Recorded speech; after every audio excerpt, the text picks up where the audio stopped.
presenting Meteopod. Hello and welcome back to yet another episode of Meteopod, your go-to podcast about weather, climate, and everything in between. I'm your host, Omri, and I'm so glad to have you here. In this episode, we'll be discussing exclusively about the upcoming Atlantic hurricane season, which officially starts in 4 days. Namely about its forecasted characteristics, what we should expect, and the preparedness of the population. Without further ado, let's get going! Let's start off with what's brewing in the Eastern Pacific.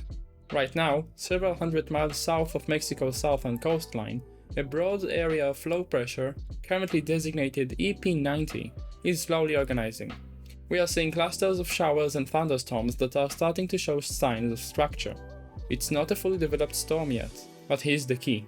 Environmental conditions are lining up in all the right and, frankly, all the wrong ways. There's a very little wind shear to tear this thing apart, and ocean temperatures are running high, which is basically jet fuel for tropical systems. The National Hurricane Center is giving the system a 90% chance of development within the next 48 hours, and that high probability extends through the next 7 days as well. We are expecting a tropical depression or even a tropical storm to form soon, and it tracks west-northwest at around 10 miles per hour. So, if you're in southern Mexico or planning any marine activity in that area, this is not the right time to gamble. Now, let's zoom out to the broader picture, the 2025 Atlantic hurricane season. NOAA, the National Oceanic and Atmospheric Administration, has dropped their annual outlook, and let me tell you, it's eyebrow-raising. Forecasters are calling for 13 to 19 named storms, 6 to 10 hurricanes, and 3 to 5 major hurricanes. We're talking category 3 or higher, with sustained winds of 111 miles per hour or more. To put that into perspective, an average season typically sees 14 named storms, 7 hurricanes, and 3 major ones. So yeah, this year could be hyperactive. Why the uptick? It's a cocktail of factors. We've got warmer than average Atlantic waters, which feed storm intensity. There's weaker wind shear, meaning storms won't be shredded apart as easily.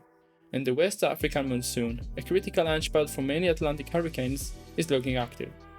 If you think back to last season, 2024 hit about 130% of a normal season's activity. Hurricanes Helene and Milton left deep scars, over 250 lives lost and $120 billion in damages, mostly across the southeast US. That kind of devastation underscores just how quickly things can escalate when conditions align. Here's when it gets even more serious. Colorado State University's forecasting team, one of the most respected in the field, is assigning a 51% chance that a major hurricane will strike the US this season. Let's break that down. There's a 26% chance of landfall along the East Coast, and a 33% chance for landfall along the Gulf Coast, and the Caribbean, a 56% shot at a major system tracking through. And here's the tough pill to swallow. Our forecasting capabilities are facing stress. Federal budget cuts, shifting personnel, and limited resources are making it harder to maintain the accuracy we have relied on. Phil Klotzbach, a senior researcher at CSU, put it bluntly: uncertainty is rising, and that's dangerous. If forecast models degrade, you risk evacuating the war-torn communities, or worse, failing to evacuate those who really need it. That's a game of roulette nobody wants to play. Still, the Hurricane Center is stepping up.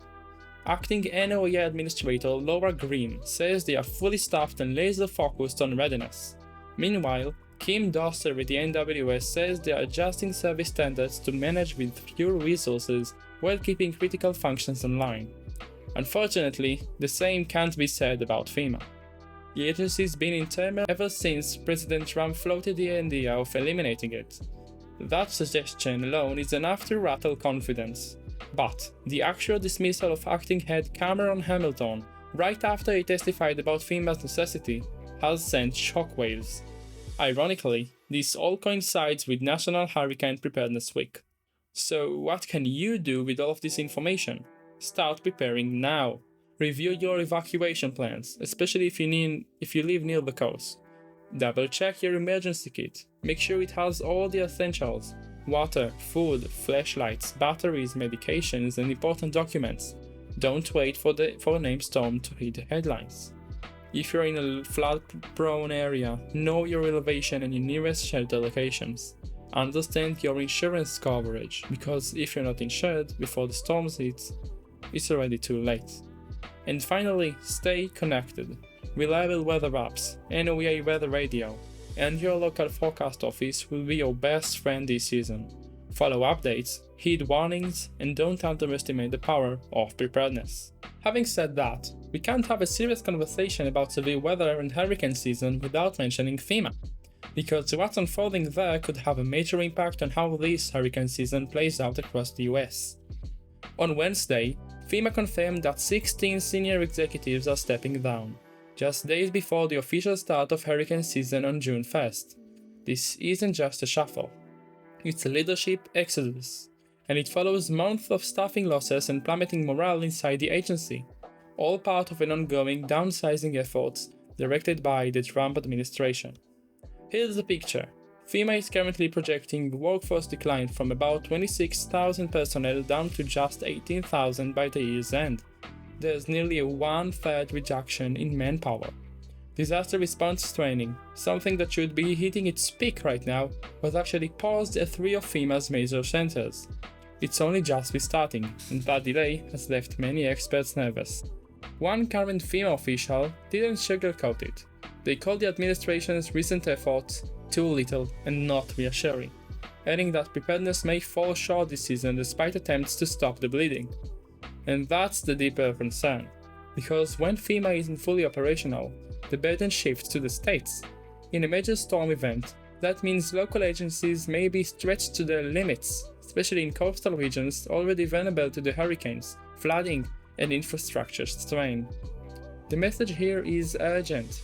While NOAA International Weather Service say they are fully staffed and ready to forecast and warn, the emergency response side of the equation is on shaky ground, and that gap between knowing what's coming and being able to respond to it could cost lives. If there was ever a season to get ahead of the storm, this is it.